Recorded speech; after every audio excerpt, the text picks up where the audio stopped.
Brought to you by Palvi Agrico. पालवी ॲग्रिको, भारताचा पहिला AI तंत्रज्ञानावर आधारित B2B आणि B2C ई-कॉमर्स प्लॅटफॉर्म. शेतीसाठी जे काही लागणार थेट तुमच्या बांधावर पोहोचणार, मोबाईलच्या एका क्लिकवर. मी ज्या घरामध्ये पाणी गेलं, आता आम्ही बाकीसारखे जाहिरात करणारे नाहीत. म्हणजे जाहिरात करून फोटो लावून मदत करणाऱ्यापैकी, कारण त्याची परिस्थिती वाईट असते आणि आपण त्या परिस्थितीचा कुठेतरी गैरफायदा घेणाऱ्यापैकी आमची शिकवण नाही. त्यामुळे ज्या शेतकऱ्यांच्या ज्या घरात पाणी गेलेलं आहे ह्या शेतकऱ्यांना आम्ही अन्नधान्याच्या किट पोच केलेले आहेत आणि अजून मदत आम्ही देणार आहेत. पण आम्ही कुठेही जाहिरात केली नाही, करणारही नाही. तुम्ही मुख्यमंत्र्यांचा दौरा बघितला असेल, उद्धव ठाकरे साहेबांचा दौरा बघितला असेल. या दोन्ही दौऱ्यावरनं शेतकऱ्यांची आशा किंवा कुठल्या दौऱ्यात शेतकरी जास्त होते ह्याच्यावरून लक्षात घ्यायला पाहिजे की शेतकऱ्यांचा विश्वास कोणावर आहे. म्हणजे पर्यटन करायला कोण आलं होतं आणि शेतकऱ्यांबरोबर संवाद करायला कोण आलं होतं. शेतकऱ्यांनी लोकप्रतिनिधी म्हणून आम्हाला कशाला निवडलेलं आहे? त्यांच्या बाजू मांडण्यासाठी निवडलं ना. मग ह्याला जर कोण राजकारण म्हणत असलं आम्ही करणार ते राजकारण. शेतकऱ्यांची बाजू मांडायची नाही का? शेतकरी कशाला पाठवलं आम्हाला? विधानसभेत असेल किंवा लोकसभेत असेल लोकप्रतिनिधी कशाला बनवलं आहे? किंवा त्यांची बाजू मांडण्यासाठी जर आम्हाला बोलावं लागत असेल आणि आम्ही ते बोललो ना, तर जर कोणाला ते राजकारण वाटत असेल तर त्या राजकारण आम्ही करणार. धाराशिवमध्ये ज्या शेतकऱ्यांचं नुकसान झालं आहे त्यांच्या बांधावर आम्ही पोहोचलो आहे. आता ज्या गावामध्ये आम्ही आहोत त्या आंबा सौंदारा या गावाचं नाव आहे आणि बीड, लातूर आणि धाराशिव या 2 ते 3 जिल्ह्यांच्या टोकावर हे गाव आहे. या गावामध्ये तुम्ही पलीकडे बघा ऊसाचं प्रचंड नुकसान झालं आहे, सोयाबीन पूर्णतः झोपलं आहे. या सगळ्या परिसरामध्ये जर तुम्ही नजर टाकली ना तर एखाद्याची राखरांगोळी काय होते हे तुम्हाला समोर दिसतंय. आणि इथं आम्ही बघायला आमच्यासोबत शिवसेनेचे आमदार, शिवसेना उद्धव बाळासाहेब ठाकरे गटाचे आमदार कैलास पाटील हे सुद्धा या गावामध्ये पोहोचलेले आहे. बांधावरती आलेले आहेत शेतकऱ्यांसोबत आणि शेतकऱ्यांचा एक प्रकारे त्यांच्या चेहऱ्यावर हतबलता आणि हताशा दिसते की शेतकऱ्यांनी आम्हाला मदत करावी. हे जे सोयाबीन आहे ह्याच्या शेंगा आता पूर्णतः वाया गेल्या, मुळापासून सोयाबीन जे आहे ते बाजूला पडलंय. कैलास पाटील बांधावर आहेत. कैलास पाटील, तुमच्या मतदारसंघामध्ये आतापर्यंत किती नुकसान झालंय आणि शेतकऱ्यांना आता किती मदतीची गरज आहे? माझ्या मतदारसंघातच नाही तर पूर्ण जिल्ह्यात असा एकही शेतकरी शिल्लक राहिलेला नाही की त्याचं नुकसान झालं नाही. 100% शेतीचं नुकसान झालेलं आहे आणि शेतीत तर झालंच, परंतु घरात सुद्धा पाणी जाऊन घरात सुद्धा चिखल झालेला आहे. शेतीत चिखल झाला आणि घरातही चिखल झालेला आहे. त्यामुळे आमच्या जिल्ह्यातला 100% शेतकरी हा त्याचं पीक जे होतं ते पूर्णपणे उद्ध्वस्त झालेलं आहे आणि शेतकरी पूर्णपणे हा कोलमडून गेलेला आहे. पण आम्ही आता मागच्या 2-3 दिवसापासून आम्ही तुमच्या जिल्ह्यामध्ये सगळे फिरल्यानंतर एक गोष्ट जाणवते की इथं घोषणांचा महापूर आहे, मदतीचा दुष्काळ आहे. तुम्ही प्रत्येक शेतकऱ्यांकडे गेलात ना, शेतकरी असं एरवी इतरांना खायला घालणारा शेतकरी आज तुमच्याकडे बघतोय, ते प्रचंड वेदनादायी आहे. सरकार म्हणून प्रत्यक्षात आता मदतीची गरज आहे शेतकऱ्यांना. हो, घोषणा, आश्वासन, काय अजून शब्द असतात, धीर देणं, हे आता भरपूर झालं. तर प्रत्यक्षात मदत कधी मिळणार शेतकऱ्यांना? खरं तर सरकारनं सांगितलं की आम्ही तातडीची मदत प्रत्येक ज्याच्या घरात पाणी गेले त्याला 5,000 रुपये देऊ. पण मला दुर्दैवानं सांगावं वाटतं की आमच्या जिल्ह्यात अद्यापर्यंत एकाही लाभार्थ्याला 5,000 रुपये तातडीची मदत मिळालेली नाही. सरकार फक्त घोषणा करतं. घोषणेची अंमलबजावणी का होत नाही हाही प्रश्न आहे. आणि दुसरं, सरकार जी मदत देतं एकदम तुटपुंजी मदत देतं. आता तुम्ही ह्या शेतकऱ्यांना विचारलं, ह्या शेतकऱ्यांना या ठिकाणी मारहाण होतं, धरणातली माती आणून टाकली आणि सोयाबीन पेरलं, ऊस केला आणि पूर्णपणे मुळासकट उपटून गेलेलं. आता ह्याला काढायला खर्च येतो. आता याचा सोयाबीनच्या बाबतीत आपण हिशोब जर केला तर एकरी काढायचं म्हणलं तरी 6,000 ते 7,000 रुपये खर्च मजुरीचा आहे, फक्त मजुरी. बाकीचे त्याची मळणी असेल, बाकीच्या गोष्टी, त्याच्या बारदाना असेल किंवा ते बाजारापर्यंत घेऊन जायचा खर्च असेल हा वेगळा. फक्त कापणी करणे ह्याचा खर्च एकरी 6,000 रुपये आणि सरकार हेक्टरी 8,500 रुपयाप्रमाणे एकरी 3400 रुपये देतं फक्त. आता तुम्ही सरकारबद्दल बोलताय, तुम्ही तुमच्या पक्षाकडून इथल्या शेतकऱ्यांना काय मदत विशेष पोहोचवली आहे का? आम्ही ज्या घरामध्ये पाणी गेलं, आता आम्ही बाकीसारखे जाहिरात करणारे नाहीत. म्हणजे जाहिरात करून फोटो लावून मदत करणाऱ्यापैकी, कारण त्याची परिस्थिती वाईट असते आणि आपण त्या परिस्थितीचा कुठेतरी गैरफायदा घेणाऱ्यापैकी आमची शिकवण नाही. त्यामुळे ज्या शेतकऱ्यांच्या ज्या घरात पाणी गेलेलं आहे ह्या शेतकऱ्यांना आम्ही अन्नधान्याच्या किट पोच केलेले आहेत आणि अजून मदत आम्ही देणार आहेत. पण आम्ही कुठेही जाहिरात केली नाही, करणारही नाहीत. कोण करताय जाहिरात? जे करणाऱ्यांना माहिती आहे, तुम्हाला TV चॅनलवाला सगळ्यांना माहिती आहे. ज्यांना मताचं राजकारण करत असते जाहिरात करतात, पण हे राजकारण करण्याची वेळच नाही. इथं मदतीची गरज आहे शेतकऱ्यांना. आता खरी कर्जमाफीची ही योग्य वेळ आहे. तुम्ही नाव जरी घेत नसलात, मी घेतो त्यांचं नाव. शिवसेनेने किट्स वाटल्यात, भूमपरंड्यात किट्स वाटण्यात आल्यात आणि तुमच्या मतदारसंघात सुद्धा किट्स वाटण्यात आल्यात. मुंबई तकने काल एक व्हिडिओ केला ज्यामध्ये कुठलं गाव होतं ते अतर्डी नावाचं गाव आहे आणि त्या गावामधल्या नागरिकांनी असा आरोप केला की भूमपरंड्यात एक किट आहे आणि त्याच्या निम्मी किट ही कळंब विधानसभा मतदारसंघात वाटण्यात आली. तर शिवसेनेकडून कुठेतरी भेदभाव होतोय किट्स वाटपामध्ये, कमी सामान दिलं जात आहे विरोधी आमदारांच्या मतदारसंघामध्ये.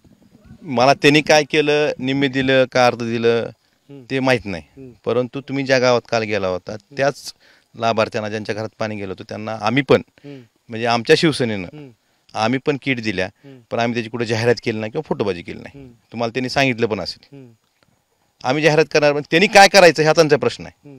प्रत्येकाची मानसिकता वेगवेगळी असते. त्यांनी काय करायचं, अर्धी द्यायची का पूर्ण द्यायची हे देणाऱ्यानं ठरवावं. पण या ठिकाणी राजकारण न करता आता शेतकऱ्यांना गरज आहे, सर्वसामान्य माणसाला गरज आहे, तर सरळ हाताने द्यावं आणि ह्या आपण दिलेलं आपल्याकडे म्हणतात ना ह्या हातात त्या हाताला कळलं नाही पाहिजे अशा पद्धतीने द्यावं. ते जाहिरातबाजी करून देण्यात ही वेळ नाही जाहिरातबाजी करण्याची असं मला वाटतं. पण पहिल्या दिवसापासून ओमराजे आणि तुम्ही ग्राउंडवर आहात. काल उद्धव ठाकरे यांचा दौरा सुद्धा तिथं झालेला होता त्या गावामध्ये. उपमुख्यमंत्री एकनाथ शिंदे असं सांगतात की काही लोक काय पर्यटन करायला धाराशिव जिल्ह्यामध्ये येत आहेत. तुम्ही मुख्यमंत्र्यांचा दौरा बघितला असेल, उद्धव ठाकरे साहेबांचा दौरा बघितला असेल, या दोन्ही दौऱ्यावरनं शेतकऱ्यांची आशा किंवा कुठल्या दौऱ्यात शेतकरी जास्त होते ह्याच्यावरून लक्षात घ्यायला पाहिजे की शेतकऱ्यांचा विश्वास कोणावर आहे. म्हणजे पर्यटन करायला कोण आलं होतं आणि शेतकऱ्यांबरोबर संवाद करायला कोण आलं होतं.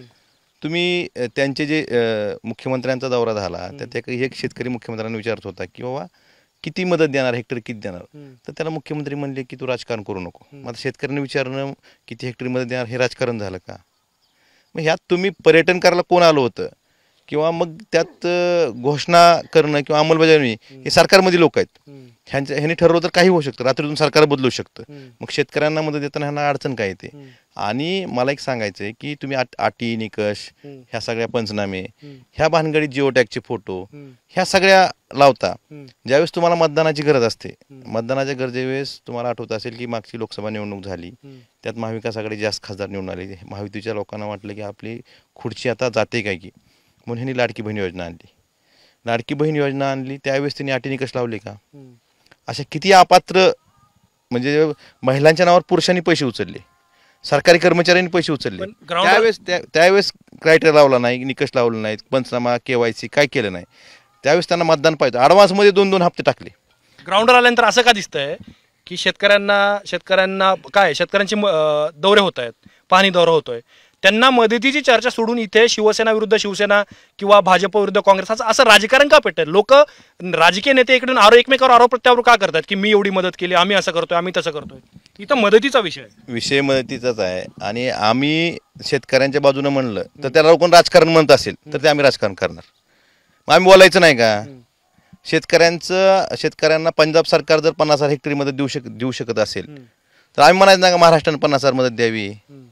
शेतकऱ्यांनी लोकप्रतिनिधी म्हणून आम्हाला कशाला निवडलेलं आहे, त्यांच्या बाजू मांडण्यासाठी निवडलं ना. मग ह्याला जर कोण राजकारण म्हणत असलं आम्ही करणार ते राजकारण. शेतकऱ्यांची बाजू मांडायची नाही का. शेतकरी कशाला पाठवलं आम्हाला, विधानसभेत असेल किंवा लोकसभेत असेल, लोकप्रतिनिधी कशाला बनवलंय किंवा त्यांची बाजू मांडण्यासाठी जर आम्हाला बोलावं लागत असेल आणि आम्ही ते बोललोय ना, तर जर कोणाला ते राजकारण वाटत असेल तर त्या राजकारण आम्ही करणार. दुसरा महत्त्वाचा मुद्दा असा आहे ना की काल येरमळ या गावामध्ये एका मजुराला मारहाण झाली आहे. मंत्री गिरीश महाजन यांच्या दौऱ्यामध्ये ते गेलेले होते आणि त्यांनी तिथे काही प्रश्न विचारले की माझ्या घरात सुद्धा पाणी आलंय, ते तुम्ही पाहणी करायला या. त्यांना कुणी मारहाण केली, काय केली, तर NCR दाखल झालाय पोलीस ठाण्यामध्ये. आणि त्याच्यानंतर सुद्धा आम्ही त्यांच्यापर्यंत पोहोचण्याचा प्रयत्न केला. हा तुमचाच मतदारसंघ म्हणून तुम्हाला सांगतो, प्रश्न विचारतोय, तर तो बोलायला तयार नाहीत. ज्यांच्याकडून त्यांना मारहाण झाली आहे तेही तिथं पोहोचलेले नाहीत आणि स्थानिक आमदार म्हणून तुम्ही तिथं पोहोचलेले नाहीत. त्यामुळं आता सामान्य माणसांनी मंत्र्यांना आमदारांना प्रश्न विचारायचे नाहीत का. मी तो जो व्यक्ती आहे त्या व्यक्तीचं माझं बोलणं झालंय. आता ते तुमच्या पुढे बोलायला काय तयार नाही. त्यांनी मला सांगितलं, मी बोललो, माझं बोलणं झालंय. ते तुमच्याकडे काय बोलायला हा त्यांचा प्रश्न आहे वैयक्तिक. पण त्या ठिकाणी दहशत आहे ना पाटील साहेब. तेच म्हणतोय, तो त्यांचा प्रश्न आहे. पण मी सांगतो त्याचा जे कारवाईचा विषय होता त्या बाबतीत मी त्या त्या मजुराबरोबर माझं बोलणं झालं आणि माझं त्यांचं बोलणं झालेलं आहे. फक्त ते का बोलत नाहीत, शेवटी त्यांनी समजा काय गावातल्या गावात त्यांनी मिटवलं का काय केलं हा त्यांचा प्रश्न आहे. पण ही दहशत जी आहे म्हणजे प्रश्न विचारायचे नाहीत. म्हणजे बघा 3 इन्सिडेंट सांगतो.